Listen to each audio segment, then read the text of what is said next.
Olá pessoal, eu sou a Silvana Campos e eu tô... É na quadra? Pode? Pode. Uhum. Olá pessoal, eu sou a Silvana Campos e hoje eu tô na quadra, em especial nessa quadra aqui linda. Estou na quadra com o Silvio Bastos. Não percam!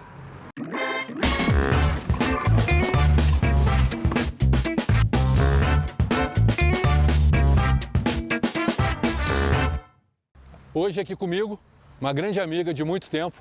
A gente veio conversando no carro e eu não sei nem como é que eu vou conseguir organizar na minha cabeça aqui tudo que a gente tem para falar dentro do tempo que a gente tem. E também, obviamente, uma das grandes alegrias que eu estou tendo nessas conversas é poder estar recebendo e reencontrando grandes amigos, que é o caso dessa moça aqui do meu lado, Silvana Campos. Para começar, Silvana, se apresente para mim e para todo mundo que está aqui assistindo a gente. É um prazer, né, Silvio? Sensacional. Eu vim passar uns dias aqui no Rio de Janeiro e claro que a gente não podia deixar de marcar esse encontro. Eu sou a Silvana Campos, ex-jogadora de tênis profissional, fui número 1 do mundo, atleta olímpica.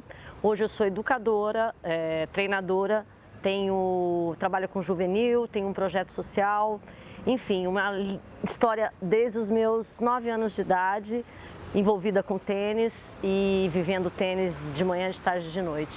Muito feliz em estar aqui com você. Cara, vamos lá, vamos ter que começar de alguma maneira, né, de alguma forma. Mas eu te conheci um pouquinho depois do que eu vou te perguntar, mas como é que começa a sua história? Muita gente não sabe, você é irmã do Paulo Campos, professor de tênis, treinador de tênis, presidente da Federação Paulista, envolvimento enorme com tênis. Inclusive aqui onde a gente está, construiu essas 2 quadras que a gente tem aqui na frente, também trabalhou tendo uma empresa de construção de quadras. Seu início no tênis, Ribeirão Preto e com o Paulo, mas conta um pouquinho como é que foi. Com certeza, Silvio.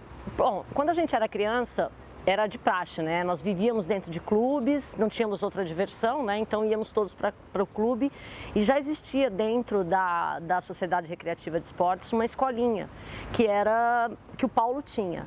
Mas eu não fui convidada por ele não, todo mundo se engana. A gente, por estar passando no clube, eu parei, encostei do lado da quadra e me encantei com o jogo. Quantos anos você tinha? Eu tinha 9 anos, foi em 1976, isso em outubro, novembro de 76. Comparando com hoje em dia, até tarde, né? Sim, hoje as crianças com 4, 5 anos já começam, né, a pegar na raquete e tal. E eu me encantei e pedi uma raquete pro Paulo, pro meu irmão. Eu quero uma raquete porque eu quero tentar jogar tênis. Ah, tá bom. Ele me deu uma raquete e eu fui pro paredão e eu fiquei olhando pelo menos 1, 2 meses, ele não me levou muito a sério, não. E aí, só interrompendo, mas acho que vale, esse tá bom do Paulo era uma coisa, não é um tá bom tão simples assim, né? Sim, com o Paulo nunca foi assim, as coisas nunca foram tão simples, mas ele realmente ficou empolgado, né? Porque afinal de contas nós éramos 6 irmãos e só eu me interessei pelo jogo, né? Não tinha nunca tido nenhum contato com o tênis. O Paulo foi jogador de futebol, né, profissional, com 15 anos, mas o temperamento dele não tinha muito a ver com o futebol, não, então ele teve que ir para o esporte individual. E aí, em janeiro, em dezembro, ele me matriculou na escolinha, onde eu não tinha aula com ele, e em janeiro ele me colocou numa clínica de tênis com os nossos queridos Carlos Alberto Kirmair, Mandarino, Thomas Koch, Dona Ione Borba, que ia acontecer em Brasília, na Academia de Tênis de Brasília, onde eu ia ficar confinada, treinando 21 dias, com essa equipe assim, que era... ano foi isso? Foi em 76, em janeiro. Eu tinha 3 meses de tênis. Foi o ano da inauguração da academia. Foi o ano da inauguração. E aí depois, no meio do ano, teve o brasileiro. Exatamente aonde eu queria chegar. E aí, de lá para cá, eu já sabia... já escutava dizer que em julho teria o Campeonato Brasileiro naquela mesma academia. E eu treinei esses 21 dias, inclusive ficava no quarto, né, com a Dona Ione, que eu era mais nova da turminha. Passamos lá 21 dias, assim, treinando das 8 da manhã às 9 da noite. E após 6 meses eu voltei ali, é onde eu ganhei meu primeiro Campeonato Brasileiro, de simples dupla e dupla mista. De 10 anos. De 10 anos. Esse ano, 76, eu joguei primeiro ano de 14. E eu jogando o último ano, né, de 10 anos, onde eu fiz 10 anos mesmo em 1976. Então a gente jogou o mesmo torneio sem se conhecer. Sem se conhecer. Depois seguimos a mesma estrada aí. Agora, vamos lá, sabe? Pulando um pouquinho no tempo, você ali iniciou, ganhou já no primeiro torneio que joga brasileiro, já ganha, mas aí a tua trajetória toda no juvenil, se você conseguir resumir um pouquinho. Então, Silvio, vamos lá. Eu joguei todos os torneios possíveis e imaginários como juvenil, tá? A gente jogava em São Paulo, que no interior praticamente não existia, tinham muitos tenistas, mas não existiam torneios ali. E era muito engraçado porque a gente consultava o jornal às 4 da manhã, a Gazeta Esportiva, para saber os nossos jogos. Quais seriam os nossos jogos que só poderiam acontecer após as 10 horas, que era o tempo hábil que a gente tinha de chegar. Para ler e depois chegar interior, viajando quem não morava em São Paulo. Exatamente. E todos os finais de semana, eu joguei todos os finais de semana desse ano de 76 e em seguida já comecei a jogar torneios a nível brasileiro, no primeiro, segundo, terceiro ano de tênis. E com 14 anos eu fiz o meu primeiro circuito COSAT. Já fui para Sul-Americano, já ultrapassei Isso assim. Foi em 80? Em 80, exato, 80. Isso a gente fez junto. Sim, isso a gente fez você junto. Jogou também E comigo. eu não sei se você lembra, mas esse foi o primeiro circuito COSAT. Circuito COSAT. Foi o circuito COSAT inaugural da história, que a gente jogou Orange Ball em 79, sim, né, dezembro dos Estados Unidos. E aí na sequência do Orange Ball a gente vai, aí Caracas, aí começa, né? Todas as etapas. Todas as etapas. Acho que eram 7 ou 8 etapas, se não me engano. A gente viaja muito. E eu de uma forma impressionante, ganhei Como? todas as etapas que eu joguei do COSAT e finalizei com o Banana. Eu lembro que eu não ganhei quase nada, mas não tem como não lembrar que você ganhou tudo. Foi uma coisa assim impressionante, assim, ninguém acreditava. Ali você era segundão de 14.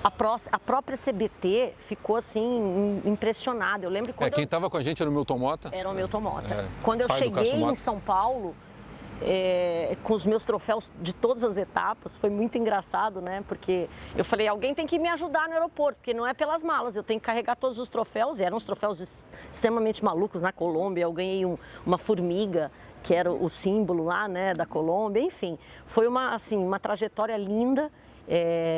E aí, nos próximos anos, eu já não joguei o COSAT de cabo a rabo, eu já rastreei alguns torneios nos anos seguintes para fazer menos etapa, Argentina, as etapas que eu achava que eram um pouco mais melhores, né? Entendi. Então foi assim, até que eu comecei a disputar 16, 17 anos, né? O meu torneios em outros continentes, fui jogar no Japão, o Mundial Juvenil, já comecei a jogar os Grandes Slams, que foi o Wimbledon, o primeiro que eu joguei, da Copa Hering, né, que foi em 80 também. A Copa Hering era um torneio no Brasil, realizado aqui, que era tipo caminho para o Wimbledon. Exatamente. Nós ganhávamos um convite. Um convite para ir e jogar o torneio. Nesse ano, se não me engano, ganhou você e o Zé Mauro. O Zé Mauro foi eu, o Zé Mauro, o primeiro ano. Acho que um ano eu ganhei com o Zé Mauro, um ano com o Zé Amin, um ano com o Eduardo Oncins e o outro ano com o César Kist. Ou seja, nos 4 anos, 4 meninos diferentes e você a chata que ia todo ano. Eu estava lá o tempo todo, não dava para trocar. E 84 foi o meu ano de ápice, assim, onde eu joguei a Olimpíada, fui convidada para jogar a Olimpíada em Los Angeles. 83 eu disputei um Pan-Americano, com uma passagem que eu já te contei quando a gente estava vindo, né? Uma passagem engraçada. 84 eu disputei a Fed Cup também.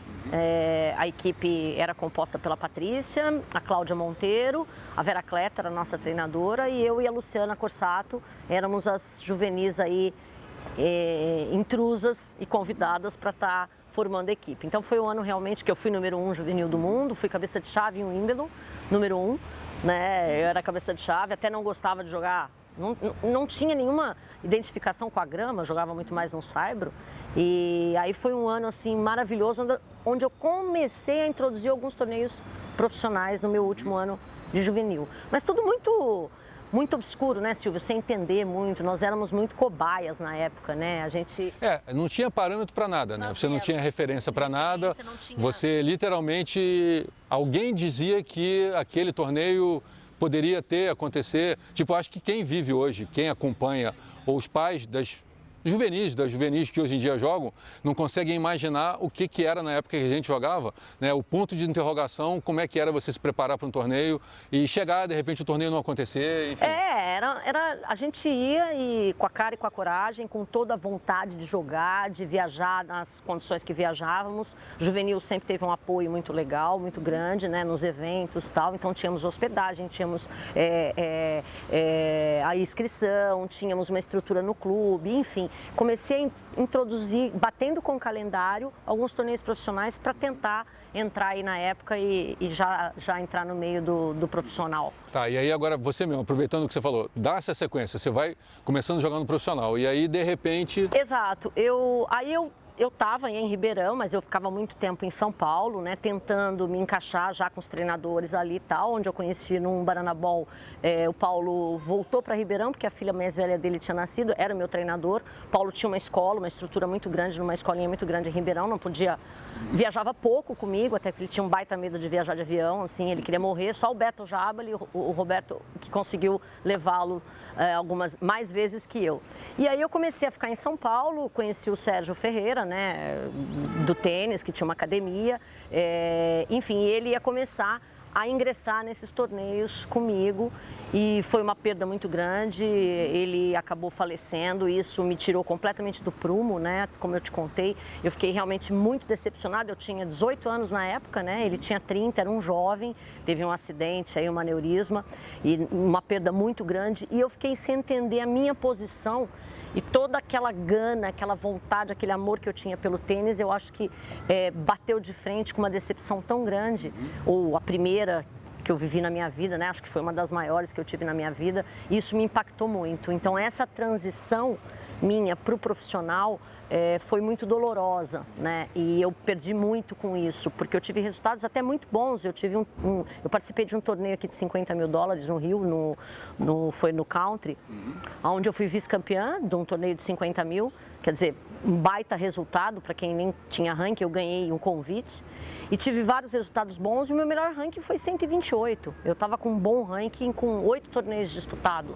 E ainda com 18 anos. E ainda com 18 anos, exato, de 18 para 19 anos. Então, acho que isso foi um divisor de águas aí e muitas pessoas até nem sabem, né, e entendem depois dessa declaração aí para você, o porquê que eu me desencantei um pouco do tênis. Eu perdi aí uma oportunidade de ter construído uma história, mas com um acompanhamento, com alguém, com o carinho de um treinador junto, porque era muito difícil na época, né? E essa transição do juvenil, onde você é paparicada, onde você tem tudo, eu que era ainda entre as melhores 10 juvenis do mundo, você sai pro profissional, de repente você não é mais ninguém.